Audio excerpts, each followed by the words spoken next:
What's up, YouTube? Jeff Brines here, back with another review, this time the Specialized Stumpjumper Evo Elite. As you guys are all likely aware, Specialized just launched, or recently launched, the new Stumpjumper chassis, dubbed the Stumpjumper 15. So why would I waste any time and review a bike that is no longer being made? Well, I have a few reasons for this. First, the modern Stumpjumper platform might be the most popular chassis in the mountain bike world these days, making this review a good benchmark of sorts. Lots of people have ridden it, everybody knows about it, so by me putting my thoughts out there, it might help others get to know me as a gear reviewer better. Second, with the release of the new Stumpjumper 15, I feel there's a lot to be said to those considering dumping their current ride for the new bike. Third, I have some broader thoughts for anybody considering a bike in this travel range, especially if you're going to put downhill rubber on it. And finally, for the nerds out there, I did put a lot of time trying to optimize this bike for going downhill fast, which includes some suspension swapping, that sort of thing, and I wanted to put those comments onto my channel. So with all that in mind, let's jump into things. Let's start with why I even bought this bike. As many of you guys know, I've had a multi-year love affair with the Specialized Enduro, which to me remains the high watermark of pedalable downhill performance.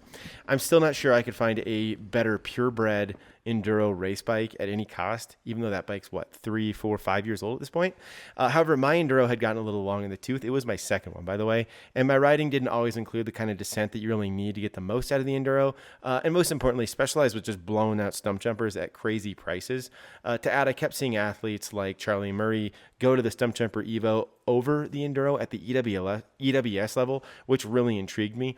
So on some manic coffee-fueled Monday, I pulled the trigger, bought the bike, and I knew I was probably going backwards with respect to pure downhill performance, but I just wanted some new parts to try something new, mix it up, that sort of thing. For those wondering, I'm 6'2", and I went with the S4 size. I generally like reaches around 4.75 millimeters. From my measurements, that's about what my dirt bike is, and I try to keep things similar. Also, the 4.75 reach seems to complement the rear end of this bike a little better, or any bike that has a 440, 445 mil chainstay. I'll do a video on that separately. I'm not going to go through the spec and all the technical details of the bike, but anybody that's wondering can obviously Google this. The big standouts to me, the reason I bought the bike includes, favorable geometry, top tier suspension, good tires, and a reliable mix of SRAM componentry. The only questionable parts of this build include the generic Specialized alloy wheels, the overly stiff 35 millimeter stem bar combo, and code brakes, which I don't hate, but I also don't love. Setup was super easy. Those wondering, if you buy a bike direct from Specialized, it comes in a big giant box. It's pretty much all the way built. It's super easy to dial it in. And I'm very familiar with all the parts hung from this alloy frame. With pedals, downhill rubber, or trail tires with inserts, and a little toolkit, the bike was on the heavy side, around 38 pounds. But this is more or less what every bike that I end up building out to go fast down a hill ends up weighing. Don't forget, I'm 205 pounds. This isn't a huge deal for me. As long as the bike is under 40, I'm probably not going to complain about the weight. Those wondering, yeah, you go to the carbon one. It does save a material amount of weight. My best bud Lars has one, and it's about 2.5 pounds lighter. That is significant, but to me, it's not significant enough for me to want to go to the carbon one. There's reasons I'm going with the aluminum one, not carbon, besides price. I might talk about that separately. This brings me to the first part of this real review, which is how did the bike climb? In a sentence, the bike climbs very well for its girth. I had zero complaints from an efficiency standpoint at all. This is getting kind of boring at this point. All bikes these days, no matter what kind of bike it is, this side of a downhill bike is going to climb pretty dang well. I didn't use the shocks lockout all that much, and I didn't hesitate to take the bike on bigger, 5, 6, 7,000 vertical foot days. Again, you're not going to scamper up any climb like you're on a cross country bike or a light trail bike. This should be assumed anytime you're putting downhill rubber on something. But what really impressed me about this bike in the uphill direction was how it performed through chunky technical climbing situations. The suspension stayed active enough that I got gobs of traction without sapping energy from my legs, and with sticky tires, I was very likely to clean sections of trail that would otherwise leave me walking. Okay, enough about the boring part. How did the bike go down a hill? In 3 words, I'd say the bike was intuitive, neutral, and unsurprising. If I was on top of my game, the Stumpjumper Evo proved to be highly rewarding and was often faster than my enduro on the trails I frequent. However, the bike does require a level of precision that longer travel bikes do not. If I made an error, if I got lazy, if I just tried to lean back and plow through a rough section of trail, I was quickly reminded that I only had 150 millimeters to travel, and it didn't feel like more. There were plenty of times I felt the bike was overwhelmed by the terrain. At no point did I ever, ride the Stumpjumper Evo and go, wow, this rear end reminds me of a downhill bike or something. It's a trail bike, and it feels completely different than something like the Enduro, a Slash, a Dreadnought, a Nomad, something like that. But again, you should know that going in. Being I can't help but tinker, I did try to optimize the rear end of the bike. I spent time on numerous other shocks. This includes the EXT Storia, which is a coil shock, and the Fox Float X2. It's like their downhill air shock. This may come as a surprise, but ultimately I felt that the Float X the bike comes with is as good as any aftermarket shock you're going to put on the bike. I know a lot of you are going to gasp, and there's going to be some, I hope, spicy comments in the comment section after I say this. But when it comes to riding the bike aggressively at speed, the Float X offered a great blend of support, traction, and liveliness. My lap times, most importantly, did not improve on either of the more expensive aftermarket dampers. Sure, the small bump was much better with the Storia, but the EXT often felt over-damped and left me in between two worlds. The coil shock took a lot of pop and liveliness away. In fact, jumping that shock was very, very strange. And it really just muted my ability to double trail features. While at the same time, it wasn't like the magic carpet I needed it to be, where I could just like really lean back and hold on through rough sections. If you want the latter, again, you just have the wrong bike. The Float X2 was a good match, but if I rode it back to back with the OEM shock, I couldn't tell enough of a difference to justify the price, and the clock showed zero difference. So yeah, not really worth the money. Before somebody in the comments jumps in, I'm sure the Vivid Coil would be maybe the best match. Couldn't find one, frankly. I kept looking. It's not as damp as the Storia. Yes, I could have got the Storia revalved. I'd already spent enough money on that shock. By the way, you do need a coil shock with hydraulic bottom out. That's why it really comes down to those two. But I decided to skip additional shock tests and just accept that this bike simply isn't meant to be a long travel brawler. It's not. Trying to turn into something of this sort is to miss the real reason this bike is fun in the first place and really try to put it in clothes it's not intended to wear. Moving on to other rear suspension thoughts, it's worth noting that the bike does suffer from a fair amount of pedal kickback. It's nothing crazy, but it's more than zero, that's for sure. I never tried an O-chain or some other kind of kickback minimizer, but I do feel like the bike worked better with the low engagement generic hub that it comes with, as opposed to a higher engagement hub. I've got some nicer wheels kicking around, and it just I noticed less kickback with the cheap hub. Is this placebo or is this real? I don't know. I'll save the O-chain or E13 kickback eliminator hub test for another time. While we're on the topic of kinematics geekery, like most FSR designs, the bike remains fairly active while braking. Of course, if you want to go fast, you just get off the brakes. The bike works better and you go faster. You will notice some stiffening, but it doesn't like excessively squat or extend. It doesn't do anything crazy. Final point about the bike's rear suspension. I'd be amiss if I didn't talk about this, or remiss, whatever the word is. The bike is known to eat rear shocks, being the design is prone to side loading. I did actually blow up the stock shock, but this was kind of right away, like third ride. And I can't say this was from the side loading specifically. I actually think it was a Fox QA issue, being it happened almost right away. And the shock was fixed, and I haven't had a problem with that shock or any of the other shocks I've tried from then to now. As shocks have improved in build quality and design, this side loading thing is more of an internet problem than a real problem. I still would like to see designs that don't load the shock in this way, but ultimately I just think it's overblown. I would not put this into the equation of reasons to not own the bike again in 2024. Overall, the big takeaway after many months of flogging the bike from the rear suspension performance aspect is it's exactly what you'd expect. It's 150 millimeters of FSR driven suspension or linkage that has a 19% progressivity, and that's exactly what the bike felt like. It didn't punch above its weight. It didn't do anything all that special, which is actually kind of the reason the bike's good. It's neutral. It's efficient. It doesn't do anything that makes you go, whoa, what was that? It encourages you to double trail features, find downside, pump things, work the bike, and stay active while riding. If the Stumpjumper Evo were a golf club, I'd say it's more of a player's iron, less of a player improvement iron. That is for those looking to push the limits on the descending front anyway. This just forces the rider to be honest with him or herself. If you are an active, precise, efficient, and frankly just a good bike rider, this is probably a great bike for you in the kind of enduro setting. If you need a little help, if you need a little forgiveness, if you find yourself getting lazy at the bottom of a long descent, you probably want to aim at a bike that offers a little more forgiveness. Alternatively, if you don't race or you're not looking to optimize for the downhill, I'd say you want to look at something that is significantly lighter with a little less travel, something like the Transition Smuggler or a non-Evo Carbon Stumpy. both of those bikes are probably going to be better. Anyway, moving on. It'd be a bit tragic for me to just focus all this time on the rear suspension performance and not mention anything about how the Stumpy Evo handled. After all, this is where the bike really shines. If I stayed aggressive and trusted my tires, I could hammer through corners as well as any bike I've ever ridden. If I were to nitpick, I'd love to experiment with a slightly longer rear end, but this is speculation, something I'll do a different video about. To add, the bike did have a little bit of lateral flex. I don't want to call it flexy, but it did flex. This is something that I'd argue adds a little bit more grip in situations where traction is sparse. Don't misread. Again, it's not a noodle, but it's also not one of those bikes that feels like a 2x4 when you're on the edge of what your tires can do and the terrain is unsettled. It holds a line very, very well.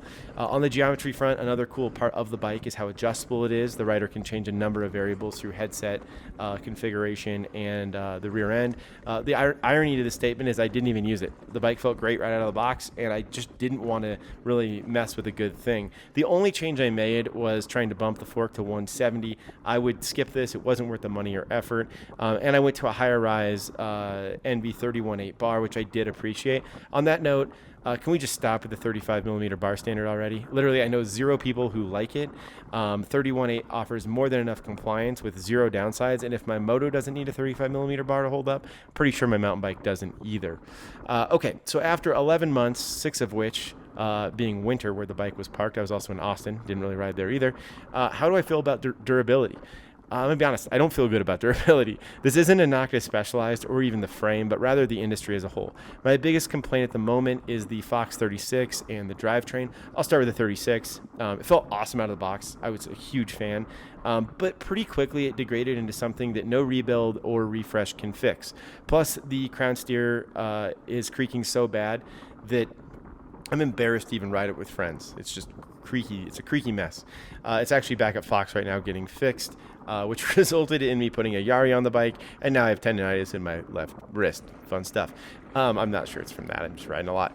The drivetrain still shifts fine. It's efficient, but all SRAM derailleurs lose their damping qualities in the form of its clutch so incredibly quickly. You go from this like super tight, quiet, stealthy feeling, good shifting rear end or drivetrain to something that feels like a box of change rolling down the hill. And that happens within the first 30,000 feet of descending, which to me is like 10 days. So I just find that to be poor. To add, I've gone through 1 chainring, 2 chains, and it's probably ready for a second chainring, honestly. For whatever reason, they're wearing fast right now. The dropper function is still good, I guess, but it rattles across multiple axes, and the lever action is very hard to pull, something I've noticed on mini one-up droppers. The wheels are okay at the price point. They do dent. I bend the dents back, whatever. I've got nicer wheels if I want to put them on there. The code brakes have actually held up fine. They are what they are. There's definitely nicer brakes these days, but they're easy to align, and they just flat work, at least in 2024. I know the earlier ones weren't always like that. There are creaks from the frame that are generally easy to isolate and quiet, but it's just annoying. I'd love it if we could just kill the creaks altogether. And overall, I'd really just like the industry to engineer the bike so we can fix things and bring them back to showroom level performance, not by just replacing things. A fork rebuild that brings it back to completely like new butteriness, drivetrains that you can rebuild, and it gives you a stealthy, no noise type of experience at a reasonable cost, by the way. Frames that don't just, creak right away and droppers that don't rattle. These are things I really, really want. I may be an outlier with how much I ride, but I know all of these are solvable problems. The issue is nobody in the industry is really going to look to tackle any of this because there really isn't enough incentive, or at least incentive in the right place. Everything I just noted will result in high manufacturing costs or higher manufacturing costs and or more weight. Which doesn't really fit into the paradigm of market performance at the moment. But I can't get over how much it sucks that the first 5 rides on a bike are the best 5 rides you're going to have on that bike. And things are just going to inevitably fall apart from there. Okay, enough about that durability rant. Turning to a couple details I just failed to mention. The SWAT Box remains one of the coolest features any engineer has thought to include on a bike frame. Thankfully, it's being adopted across the industry at this point. I did end up taping a bunch of foam to the inside of the storage area to keep things quiet, something I feel they should be doing from the factory, but whatever, it's easy. The water bottle multi-tool, it's another great feature. Saves a lot of time when I need to make a quick trail side adjustment. Both of these things I'd really struggle to not have on future bikes, being I've got so used to them, and I absolutely hate carrying a hydration pack at this point. So, with the introduction of the Stumpjumper 15, the new bike, do I regret buying this one last summer? In a word, no. Not at all. The changes Specialized made with the new Stumpjumper 15 were relatively small from a geometry and suspension design standpoint, more of an iteration, I'd say. And I find the proprietary shock to be mostly a marketing gimmick. I'm not going to totally say it's a marketing gimmick. Now, to be fair, I am going to hold out my final verdict until I really ride one, but I have a strong enough understanding of shock tuning and suspension. I know what I'm looking for. I am a big fan of more linear shocks, so, golf clap there. But there are other ways to achieve something very similar to what the Genie does, and I'm not convinced it's really going to be the bee's knees for those really looking to push as it comes out of the box. It might. I'm not convinced, though. Ultimately, here's what I go back to. If you are really looking to go down a hill fast, I'm just not convinced a 150 millimeter bike or a 145 millimeter bike, in the case of the new one, the Stumpjumper 15, is really what you want. I think if you want a bike that eats bumps better, you need more travel. End of story. Don't misread. I don't think the Stumpjumper 15 is a bad bike, but it's more of, say, the gentrification of a bike. I know, strange selection of words there, but I want my do-everything trail or enduro bike to conjure feelings of, say, a Toyota FJ from back in the day or a Willys Jeep. I want reliability. I want it to be easy to work on. I want form follows function. I want no unnecessary complications. Following this design and engineering paradigm, Specialized kind of nailed the Stumpjumper Evo. It's simple. It's easy to work on. It's mechanical. The new Stumpjumper 15 requires wireless shifting, appears carbon only. It's more expensive. It looks swanky, sure. I'd probably love to ride one, but it's the new Forerunner. It's not the old one that it was manual and you could take the top off and fix most anything using simple Harbor Freight hand tools. Probably being a little hyperbolic there. So how do I feel about the Stumpjumper Evo as a whole by itself? It's a good bike, but it's really nothing special. There's a time 6 or 7 years ago, I'd be raving about this bike, but the entire industry has stepped up and there are so many great bikes out there. This one really doesn't stand out to me in any one huge way, outside the deal I got on it anyway. It's a rider's bike. It's a bike that puts the proverbial ball into the rider's hands. It rewards precise and aggressive riding, which the bike's geometry and suspension does encourage, but it does penalize those who are more passive or more timid on the bike. This is not to say you need to be Charlie Murray to descend well on it, but it does suggest that to those racing in the amateur ranks to consider a more forgiving bike. Something with a little more margin for error, especially when you're at the bottom of like an 8-minute stage and things get a little wild. I do feel like there are a handful of 160 or 170 millimeter bikes out there that have very similar handling characteristics and reward an active riding style with a higher margin for error. Something like the Orbea Rallion or the Transition Spire both come to mind. They're both FSR bikes. They handle similarly. They're going to encourage the rider to find downside, pump things, carry speed, blah, blah, blah. But the slight bump in travel does give you a little more forgiveness that I think us mortals will find very useful. To add, I'd be doing transition a real disservice if I didn't mention how much the Stumpjumper Evo is, how similar that is to the Sentinel, which has been around for the better part of 7 years. If I were to go and have to pick between the new Sentinel and the Stumpjumper Evo, I'd call it sixes. Maybe I'd go the Stumpjumper Evo just because I like the SWAT box. But at the end of the day, they don't make it anymore, so the nod goes to the Sentinel, or better, Aspire. I just think it's a very similar bike with more forgiveness that offers very little in the way of downside. So what about my thoughts if you don't race, if you're not looking to go to the bike park, if you're not looking to put a heater of a run down your local downhill trail? Well, I'm torn. There's nothing bad about this bike. Anybody can ride it. I'm making it sound very difficult to ride. The bike's not hard to ride at all. I'm just saying if you're looking to ride at speed, you can start to hit the limits of 150 millimeters of travel. In places like Grand Junction, Moab, Sedona, etc., I think a bike like this really has its place, especially considering its geometry adjustability. But for most places, I feel like this sort of amount of travel falls into no man's land. It's kind of the jack of all trades, master of none, but really master of none. In this trim, it comes with a significant weight penalty, and I just think for you non-racers out there, even in the desert, I'd really be looking for a bike with a little less travel that is built to be lighter, like a Smuggler with the Fox 34 Grip 2 or new Grip X. That's an awesome bike. The Trans X, that from Giant, the non-Evo Stumpy, or the Stumpjumper 15. These are all bikes that are going to build a lot lighter. They're going to be more efficient for those bigger days, which is really, to me, the idea of a trail bike. Once we are putting downhill tires on something and we're really trying to optimize for the descent, I kind of scratch my head as to what's the right amount of travel. One huge thing I need to mention, pun intended, is I am 205 pounds. I am strong on the pedals and I can work or manipulate a bike with a bit more travel without really any penalty. A lighter rider may find that 150 millimeters of travel to be a bit more spry, fun, agile, etc. than I do. And they'll find that that is the right amount of travel for them to go down a hill fast. I think that needs to be noted here. But for anybody, 170, 180, 190 up, I just think a little more travel is the right way to go if you're trying to go fast down a hill in an enduro race setting. End of the day, I'd probably be happier with a 120 millimeter cross country bike and a 170 millimeter full on enduro bike, or just a 170 millimeter enduro bike that pedals and carries speed well, which many of them do now. That said, I'm probably not selling this bike anytime soon. I'm not bummed to own it, but if I were gainfully employed, still struggling on the job front here, I would be spending money on dumb bike stuff, and I would probably be looking to swap out to something like a Spire on one side or a Dreadnought on the other, just something that is a little more forgiving at the bottom of a big stage.